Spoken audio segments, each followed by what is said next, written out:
It's a Diwali special on the Tech Today show. Now, remember, India is one of the largest internet use bases in the world. And I'm not kidding, that is fact. And yet, we do not have a mainstream messaging app or a social media app. And I really feel that it's time for India to go big and take on the might of maybe even a WhatsApp or an Instagram. Don't you think?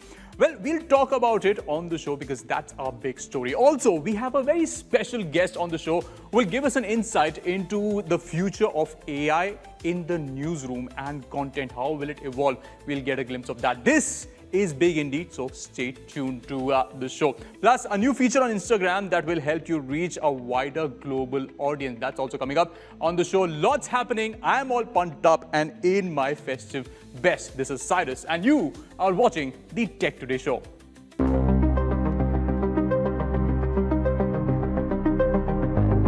Apple has launched its new 14-inch MacBook Pro and iPad Pro powered by the M5 chip in India.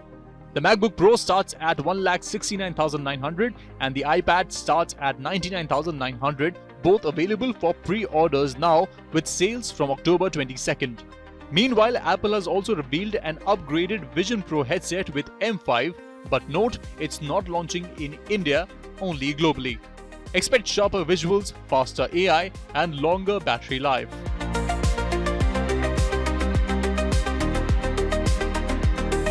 Honor is working on a futuristic robot phone concept where a tiny robotic arm pops out of the back to capture images from unique angles. The gimbal-mounted camera can move autonomously, framing shots on its own. The device is a part of Honor's alpha plan and hints at a future where phones adapt and move like robots. More details expected at MWC 2026.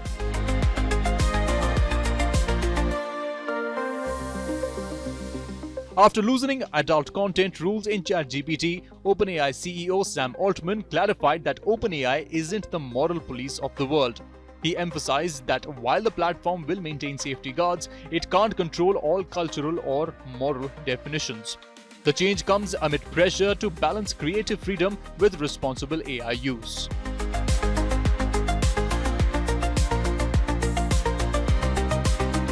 Instagram is doubling down on teen safety. The platform is expanding its teen account system and testing AI tools to detect teens posing as adults. Those accounts will be restricted to safer content with less exposure to explicit or risky posts. The idea? Proactively filter content based on age, not just reactively.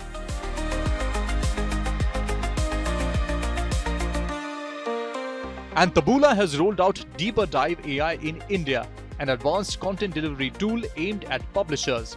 India Today is the first partner in the APAC region, using it to generate deeper insights, contextual content and better user engagement. The move strengthens Taboola's efforts to bring AI-driven publishing tools in the Indian news ecosystem and provides publishers the opportunity to get more users to their platform. Stay tuned as we speak to Taboola about this and more on the show.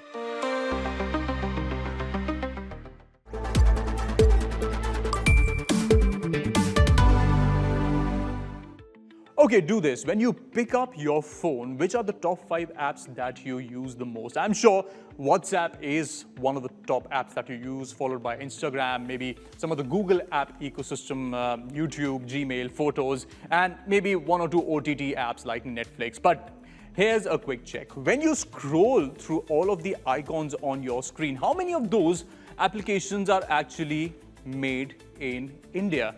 Take a second, take some time, because you might have names in mind like Paytm, JioCinema, Flipkart, PhonePe, etc. And that's great news, by the way, and just shows what India has done in terms of payments and OTT and e-commerce platforms. Now, these apps, again, have a very strong base in India. And yes, India has aced the whole payments OTT app ecosystem. But the question is, where is my Indian social or messaging app? Because we don't have a true global footprint in that department. And that's exactly what we are diving into in today's show. One of the biggest tech user bases in the world, and still we haven't been able to ace a global messaging or a social media platform. And is that about to change with so many Swadeshi applications just cropping up? That is our big tech story for this week. So let's start with a name that suddenly has been cropping up, becoming a buzz, and it's called Zoho Corporation.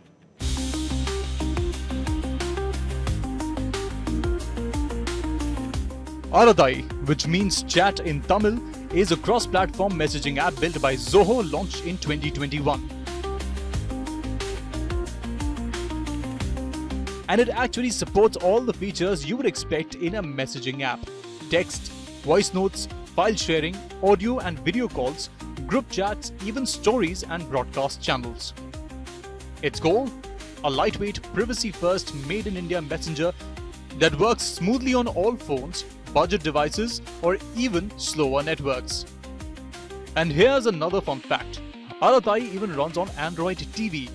In the last few days, interest in Arattai has skyrocketed. Sign-ups jumped from just 3,000 a day to nearly 3.5 lakh daily. The result? Servers were stretched, engineers worked overtime to scale capacity, and soon Arattai shot to number 1 in India's App Store charts, right in the social and communication categories. And to make things more interesting, Zoho CEO Vembu said they're expanding end-to-end encryption across all modes soon. Of course, this whole disruption has also sparked a debate, with some critics pointing out that Arattai still isn't as good as WhatsApp. So let us see what Arattai has to offer in comparison to the main player like WhatsApp. Let's have a little comparison between the two. Let's talk about the business model and the data policy here. Arattai offers a pure ad-free experience. A lot of people would like that. And this is a hard promise that none of the data will be used for advertising. Now, WhatsApp, which is backed by Meta's AI-driven model, the user data is moreover leveraged for a lot of commercial purposes. So that's a bit of a difference in terms of how your data will be used. Now, let's move to encryption and security, which is quintessential when you're using messaging apps. For security, WhatsApp has full end-to-end encryptions for all messages and calls, so nothing is being read by anyone. Arattai currently secures your calls with encryption, but text messages is not E2E. It's still in development, and the company said that they will launch this feature later. Now, let's move to speed and accessibility. Arattai is engineered to be lightning fast and also lightweight, specifically for maybe low-end devices, low networks like India's 2G and 3G networks, and that's great for a lot of the people.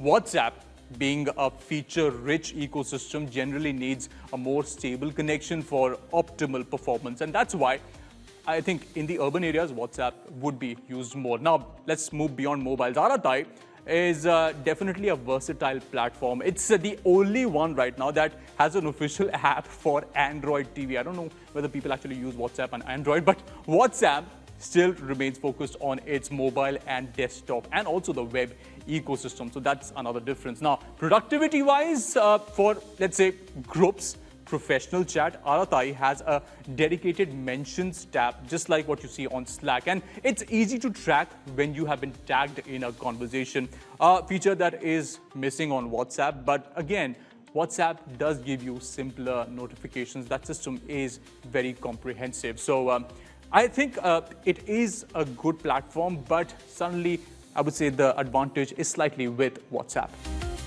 And Zoho isn't just making news for Arattai. Its enterprise product, Zoho Mail, is seeing a big shift from the government side. Reports say that over 12 lakh central government email accounts, including those from the PMO, have migrated from the NIC platform to Zoho Mail, which is really a massive shift in terms of volume. Even Home Minister Amit Shah recently confirmed he's using Zoho Mail for official correspondence, a symbolic yet significant endorsement for a local tech company.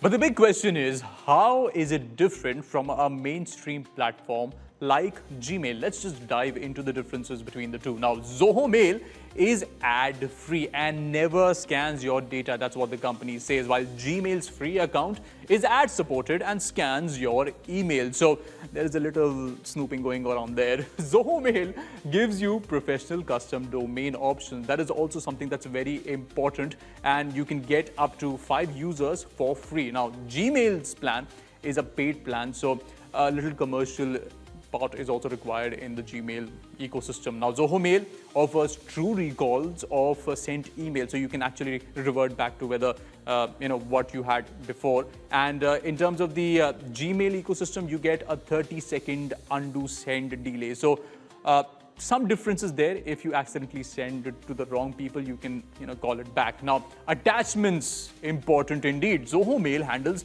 larger direct files up to 1 gigabytes, whereas Gmail limits the direct attachments to 25 MB because it is forcing you to attach all the larger files into your Google Drive because it also has that. So understand the ecosystem at play over here. So clearly the internet is divided. A lot of people have different opinions and hence it is a debate. Should you actually go desi with government adoption also increasing? Zoho's credibility is sky high.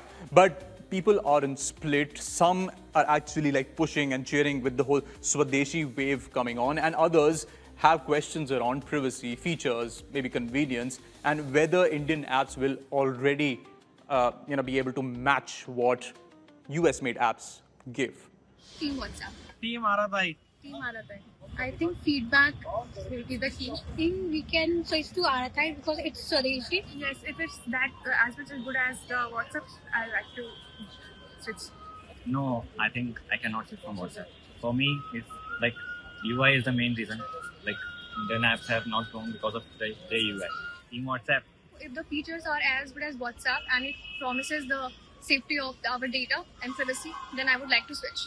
So as you heard, people have different opinion about what they want in their Indian solution. But again, they are not looking to compromise in any way because if quality is not there, they won't use it. And this isn't India's first rodeo, by the way. We have seen several made in India apps rise with fanfare and then just fade away as quickly. So that has been a kind of an issue. Let's start with what really was there in the Indian app ecosystem, what kind of success they had and how they failed. Now, Hike Messenger. Now, this is an app that tried to be the messaging tool, the go-to option, sort of a game center as well. It had a payment service option as well, all at once. So it was trying to be the super app.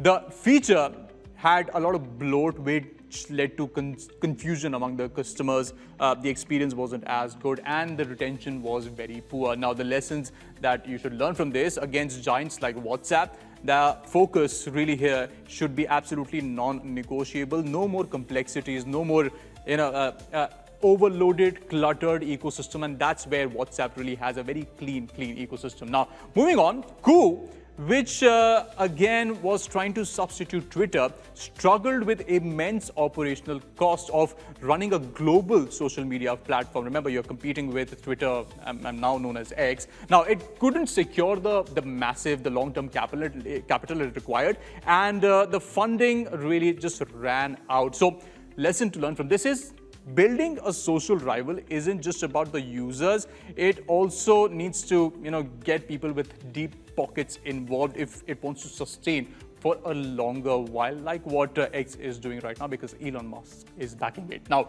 Roposo, another Indian app. Despite the surge after the TikTok ban in India, Roposo's algorithm and the content curation really could not match the virality of global rivals. We had Instagram coming up with Reels, Shorts on YouTube. So creators and users found better monetization on other platforms. The engagement was better elsewhere. And I think what we can learn from this is that market timing also opens up doors for opportunities, but you need to have superior technology and the creator economics. It needs to keep coming from the back end as well. So you need to get those basics right. Now, there was a super app. It was called the super app. It had the vision. Now, it didn't really do well, failed because the Indian consumers prefer dedicated apps for specific services. And that is where really you need to learn about the Indian ecosystem. This app lacked a strong high-frequency anchor service to ensure daily user loyalty and what the current delivery apps are doing. So before aggregating, you must try to dominate in a single category and then try to capture the other categories is something that these apps could not do, but current app ecosystems can definitely learn from it. So again, the big question, why do Indian apps struggle to go global? Is it really about timing? Is it about funding, design, or maybe just the comfort of what we already know and have, because Indian users are not really looking to jump from app to app. They just want one solution that can give all to them. The challenge is, how do you encourage billions of users worldwide to come on this platform? That's when the purpose of social networking gets addressed and solved. Users join social networking platforms to connect with millions and billions of users worldwide. We can't probably foresee the changing needs of customers and consumers and then develop something for future. Somewhere we are still developing or replicating things which are already available, and we are developing alternatives and substitutes rather than really something path-breaking.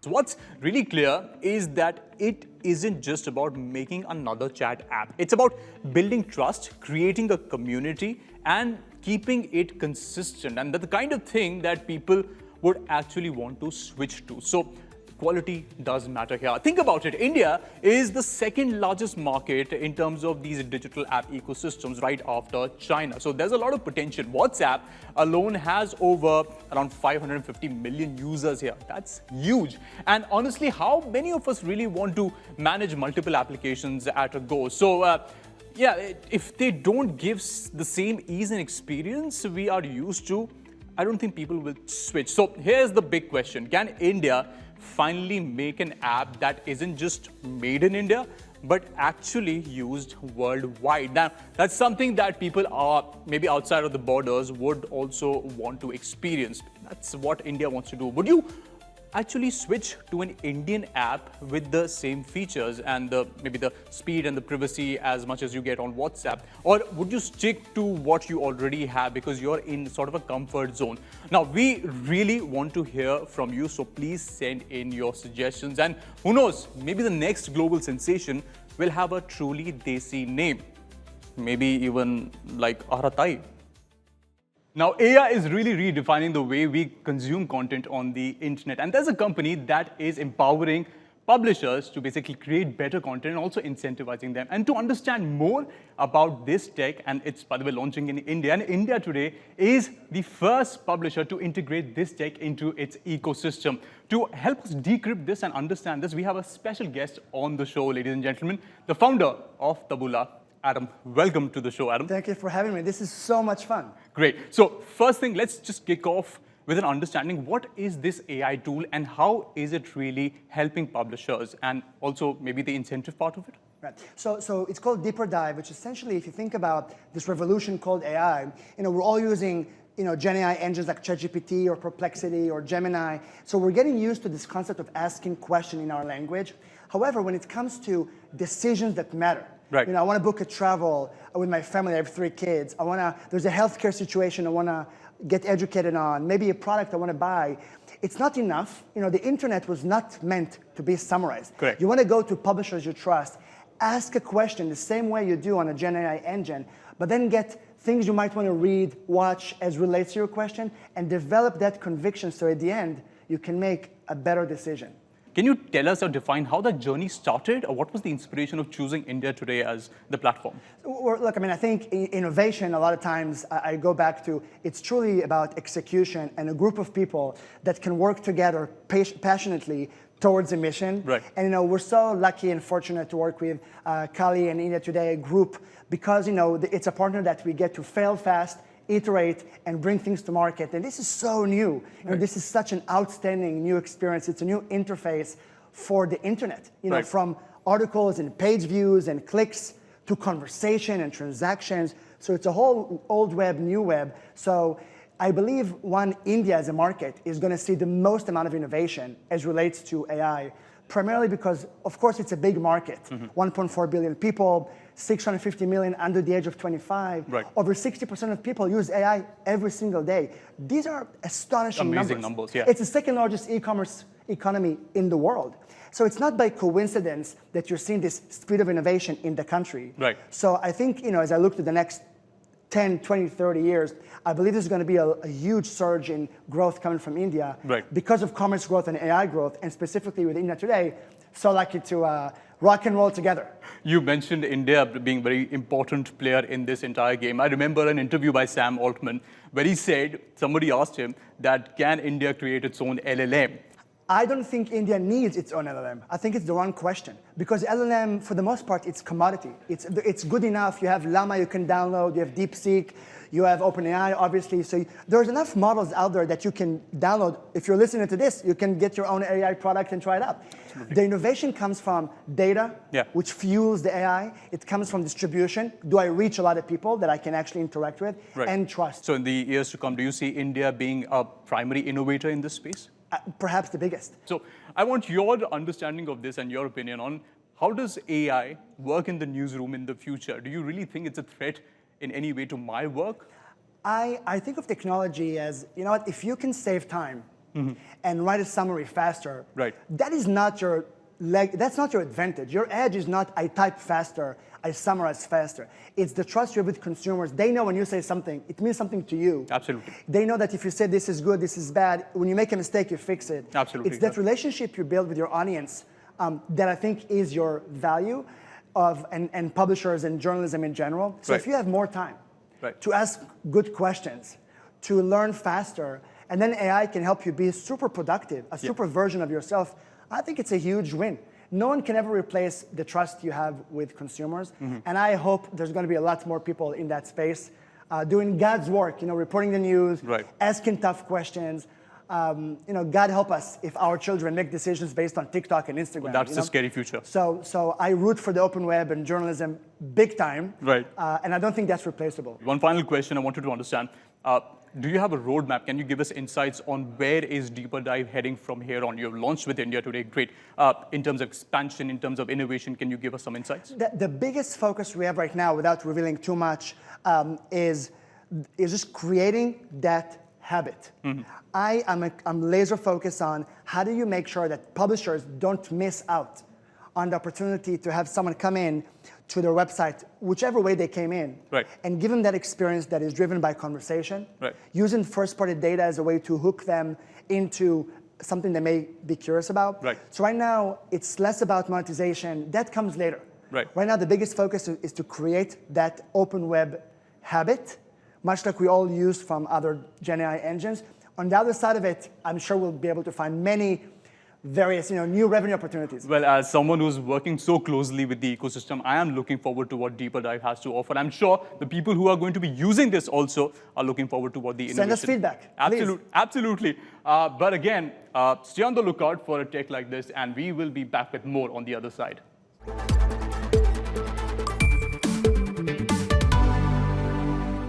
Feliz Diwali a todos y me dirijo a ustedes desde la India hablando en inglés, pero la razón por la que estoy haciendo esto es para demostrar cómo. Well, you heard me speak Spanish. I haven't been taking Spanish lessons. This is an AI feature that Meta has released for everyone to use, and let me show you how it works and how you can make the best of it. So first thing that you need to do is make sure that your Instagram is updated to the latest version. You can do that by going to the Play Store or the App Store. Just hit that update button and then you can use this feature. Now, to use this, first create a reel, have the timeline ready, and when your effects and everything is in place, hit that arrow button right there, and then you will hop on to the next page where you need to scroll down a little and hit the more options, this little toggle over here. Now here you need to scroll down and toggle the translate voices with Meta AI option. This is the feature that will lip sync and translate all of the content that you have. And in order for additional settings, you can also tap the translation settings and activate lip sync, which is primarily the option where your natural self, the way that you just saw me speaking Spanish, is going to appear on Instagram. It won't look robotic or AI made, it will look natural, and that's the trick here. After you're done, you also can tap the number of languages that you want your reel to be translated in. You also get that option. However, if you want to reach a wider audience, you just keep the default setting on and translate in all of the languages. Now, the most important part of this drill is to ensure that translations don't have any kind of errors, which means that you can approve the translations. The option is right there, and you can then listen to your dubs before you publish the reel. Think of an Indian influencer with a big Hindi speaking fan base now reaching audience in Brazil, US, or even Europe without them having to reshoot or subtitle anything. And for Meta, this is part of a bigger strategy to make Reels a global storytelling platform where language is no longer a barrier. So when you watch a dubbed reel, it doesn't feel robotic anymore. It feels authentic. Meta says it's rolling out gradually to select creators with plans to add more Indian languages soon, including Tamil, Bengali and Marathi. But there's another side to this too. Many worry about how translation nuances could alter meaning or humor in regional content. However, Meta insists that creators will have full control. The dubbing only happens when you opt in, and the translated versions are clearly labeled as AI generated. And after the reel is published, the viewer will see a little toggle at the bottom corner where they will be able to toggle different languages, and that is the way that your reel will be visible to them in different languages, natural sounding and looking very real compared to the AI versions that you've seen on the Internet. Ich denke, das ist eine tolle Funktion für Entwickler und es bietet enormes Potenzial für Menschen, die Inhalte erstellen. Warum spreche ich Deutsch? You thought that was AI, right? No, that was me just like showing off a little German skill. But understand that this feature is just going to completely change the way people create content, and you can make the best use of it by reaching a wider audience. Hopefully you like this little tutorial of ours and you can use it in the best of ways as possible. That's all the time we have for this week's Tech Today show. Remember, we will be back next week. Hopefully you are staying updated with all that is relevant in the tech world. If you're not, please come and watch the show. I'll be back next week. This is Cyrus. Take care.